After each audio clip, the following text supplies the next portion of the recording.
Support comes from the Missouri Forest Products Association, saluting Earth Day on April 22nd with an ongoing commitment to help offset carbon emissions with sustainable harvesting of Missouri forests. Details at choosewood.com. Welcome to St. Louis on the Air. I'm Sarah Fenske. We all know about the famous mounds in Cahokia. Even if we don't know much, these man-made earthworks remind us that this now remote area in Illinois was once one of the biggest cities in the entire world. But did you know that St. Louis was also once home to its own elaborate mounds? The civilization that built them also flourished centuries before the arrival of European settlers. Here to discuss these ancient earthworks is Patricia Cleary. She is a professor of history at California State University and a 2017 fellow with the Center for Missouri's Studies. Cleary's visit is part of the Prim Lecture Series sponsored by the University of Missouri St. Louis. She'll be speaking at the Missouri History Museum tonight. Patricia Cleary, thanks so much for joining us. Thank you for having me, Sarah. What was your first introduction to the ancient mounds of the St. Louis region? Give us a call at 314-382-8255. That's 382-TALK. Or you can send us a tweet at STL on air or email us at talk@stlpublicradio.org. Patricia Cleary, tell us about these mounds. What do we know about the ones that were in what is today St. Louis? We actually know a lot thanks to the work of archaeologists and native scholars and oral traditions among various indigenous cultures. There were about 27 of them in what's today downtown St. Louis, only one of which survives, Sugarloaf Mound, which is right off Highway 55 at the, I think it's 4500 South Broadway exit. And that's the only one that's still standing. What happened to the others? They seem, the Cahokia ones, they seem so huge. It's hard to imagine them just going away. I know, and it's very difficult for us today. And in fact, most people, when they hear that I'm working on a study of the St. Louis mounds, they say, as if gently to correct me, you mean Cahokia mounds? And I say, no, the ones in St. Louis. What happened is that these mounds, which were constructed in the 11th century and thereafter around a very formal plaza with a symmetrical lining up of mounds and some ones that were really enormous, including one the size of a football field, they were gradually encroached by St. Louis as it spread northward along the river. So the original colonial settlement, founded in 1764, was 3 streets deep and about a dozen blocks wide, and it gradually moved north so that by the 1830s, the mounds were being encroached, and they were being repurposed for use as reservoirs and sites for homes, and one even had a restaurant on top of it where pleasure goers would go to see a view of the Mississippi. Let's go to the mound. Yes, and eat. And there was even an early effort to encircle them in some sort of a park area and to preserve them and set them apart. But that didn't happen. Property owners were unwilling to sell them at a bargain bottom price to developers for a park, and they fell to the developers' axe and shovel. So it was basically a matter of economics that we don't have them here today. Yes, but there were people early in the 1800s who saw them as valuable and historic, so that the reputation of St. Louis was something that extended across the Atlantic, and European travelers and tourists and artists came to St. Louis to see the ancient mounds. And they were recognized as ancient at the time, although there were some people who up through the 1870s and beyond continued to argue that they were natural, that they were sandbars or other natural formations that had accumulated millennia before when the Mississippi was in a different place. Why do you think people were trying to make that argument? Was it that they were so impressive they couldn't fathom the idea that men would make these, or was there more to it? Well, there certainly was more to it, because there were people who saw the ancient mounds as culturally problematic because of who constructed them. They wondered who were the mound builders, and there were lots of competing arguments about the identity of the mound builders in the 1800s. Some people thought that the Welsh might have built them. The Welsh? Yes, that the Welsh had come to America centuries before, had made their way all the way up the Missouri River. In fact, there was a Welsh explorer in the 1790s who went searching for Welsh speakers in the far northwest reaches of the Missouri River, or the lost people of Atlantis. And very few people in the 19th century, very few white Americans, I should say, in the 19th century, were willing to countenance the idea that the ancestors of contemporary Indians in the 1800s could have possibly built the mounds, because they saw and were invested in seeing contemporary Indians as uncivilized. They didn't want to believe they were capable of doing something that was this massive. Right. So instead, they turned to these elaborate theories. I mean... yeah, and some of which are pretty ridiculous. I mean, this idea of the Welsh, did the Welsh do similar things in Wales? Is that what got that started? Okay. This is just someone having some Welsh pride. Yes. There were lots of theories like that. A lost tribe of Israel, the Phoenicians, anyone other than the descendants of ancient Indians. So to ask kind of a dumb question here, how do we know for a fact that this was Occam's razor? It really was the Native Americans who'd built these. Well, if the mounds in St. Louis were not built by ancient Americans, neither were the hundreds of thousands of mounds that extended across the whole eastern half of the United States. There are earthwork mounds everywhere, from a little bit west of the Mississippi all the way to the Atlantic coast. And the shape of them, some of them were truncated pyramids, some of them were round. It's not dissimilar from the kind of stone monuments that you see built in Mesoamerica. So at Teotihuacan and Chichen Itza and other places in Mexico, indigenous peoples there built structures that were very similar, astronomically sophisticated, important for seasonal planting, for religious meanings. They're throughout the Americas. The ones in North America, north of Mexico, are made of dirt. What do we know about the purpose of these mounds? They had many purposes. Some of them were clearly ceremonial, that might have had elaborate temples on the top, so that Monk's Mound in Cahokia had a structure that was about 5,000 square feet on the top. And the members of the ruling religious families, the chiefs, were often thought of as semi-divine figures. So there were ones that were temple mounds, there were others that were funerary mounds, and the biggest mound in St. Louis was one like that had the remains of between 2 and 3 dozen people interred within it, covered from shoulders to knees with beads from the Atlantic or the Gulf or the Great Lakes. And then there were others that may have been residential or defensive. We're hearing from a number of our listeners. It's exciting to see some mound excitement out there. We've got a very specific question. I hope I'm not putting you on the spot by asking this, but Jackie Lewis Harris on Twitter says that the St. Louis Art Museum was built on a deconstructed mound. Do you know if that's right?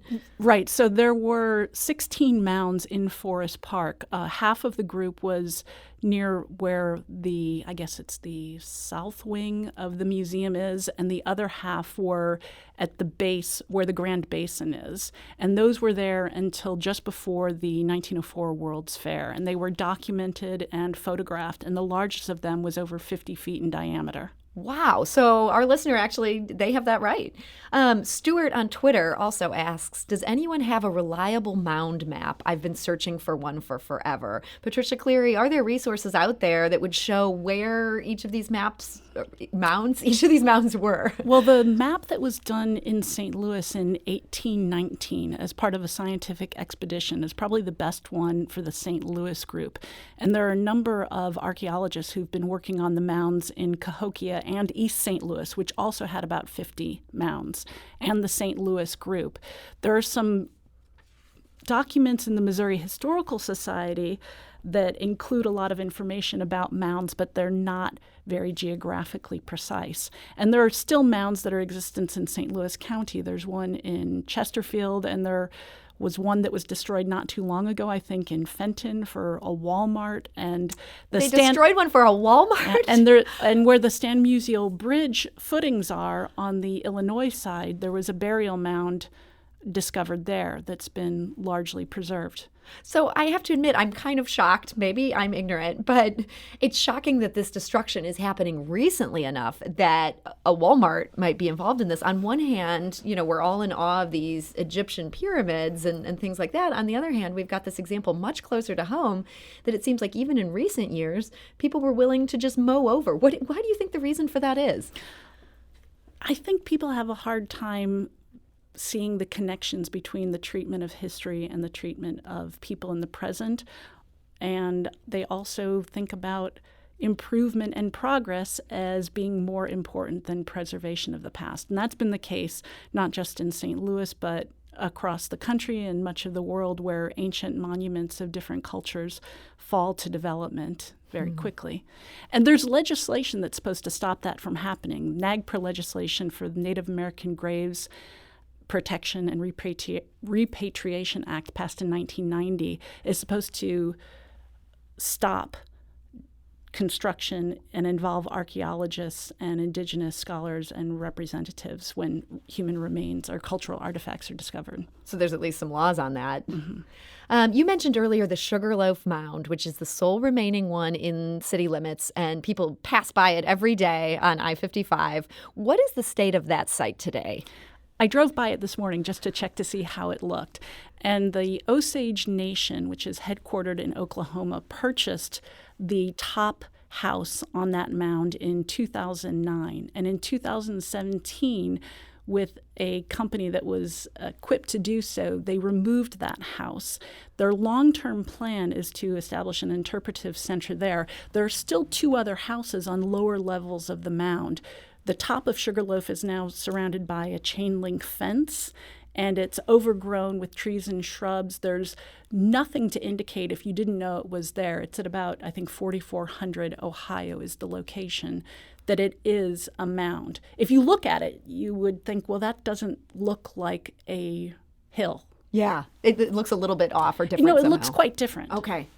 We did hear from one of our listeners, Will Phillips. He sent us an email about that very mound. He writes, as a member of the Osage Nation living here in St. Louis, I would be interested in your guests' thoughts about the purchase of Sugarloaf Mound by the Osages and any other ongoing preservation or research work involving the cooperation of the Osages or other tribes in the region. Yeah, and so the Osage and the tribal representatives thereof are involved very much in that preservation movement. And Dr. Andrea Hunter, who's an archaeologist and a member of the Osage Nation, has been at work on that and other sites for years. What's going on right now that may be helpful for long-term preservation of of Sugarloaf Mound is that there is bipartisan legislation that was introduced by 2 members of Congress from Illinois to make Cahokia Mounds, several other sites in Illinois, and Sugarloaf Mound here in St. Louis part of a new National Historic Park. And that was introduced in Congress in July. And so there's now an effort in Congress, and this would not just deal with the Cahokia Mound, it would also loop in the one in St. Louis. Right.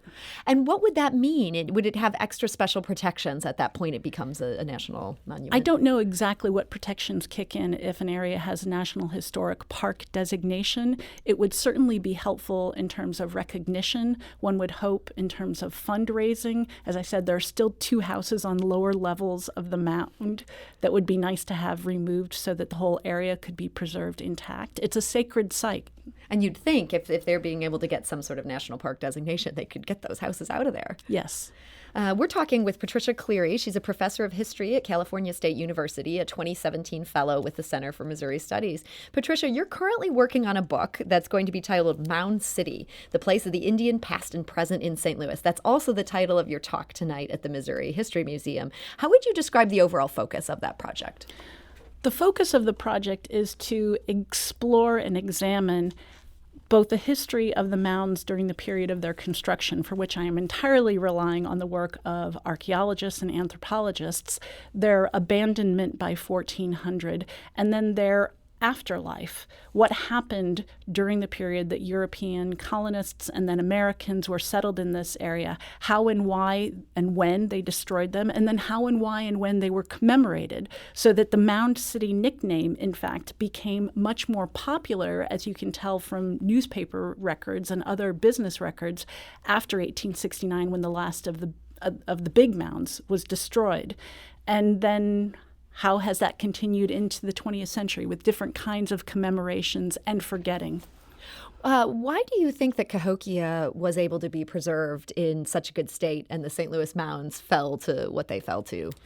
Well, because the Cahokia village area certainly didn't have the all-important riverfront location with steamboats and then the railroad. St. Louis grew from a city of about 1,000 people to over 800,000 over the course of the 1800s. And so the rapid economic growth and development that took place here didn't take place in Cahokia. A lot of mounds were plowed over by farmers, but the area itself did not become urban. And so thus the mounds in East St. Louis were destroyed because that too had rapid urban growth. That city really thrived. Yeah. Chelsea on Twitter writes, I grew up going to Angel Mounds in southern Indiana, which I believe was a settlement by the Mississippi tribe from the city of Cahokia. It's a beautiful preservation. My parents' Indiana house was also built near a mound, and we found a lot of pottery and arrowheads during construction. What do we know about why St. Louis mounds ended up being abandoned? You'd mentioned that was part of the book. There are many theories about that. And again, on that area, I'm summarizing and synthesizing what a lot of very good scholars have written about. And one of the most persuasive theories has to do with environmental crises, changing weather patterns, pollution of local water resources, and inability of the farmland surrounding Cahokia to support the population, because it had from anywhere from about 10,000 people living right in it to 30,000 in a larger metropolitan area of greater Cahokia. And then there may have been conflicts emerging. There are palisades that were constructed around Cahokia repeatedly for defensive purposes. Does it feel kind of eerie to know that here was this thriving civilization and now it's gone? Could we be facing a similar fate? That's a very good question. I'm not a future prognosticator as a historian, but one does wonder. Patricia Cleary, I want to thank you so much for joining us today. Patricia's talk on Mound City, the place of the Indian past and the present in St. Louis, that's tonight at 7 p.m. at the Missouri History Museum's Lee Auditorium. That's at 5700 Lindell Boulevard. We also want to remind you about the St. Louis on the Air podcast. We know that sometimes you can't listen to the show when it's airing at noon or when it rebroadcasts at 7 p.m. You can get the podcast of this show by going to our website at stlpublicradio.org, or you can subscribe for free wherever you get your podcasts. This is St. Louis on the Air on St. Louis Public Radio, 90.7 KWMU.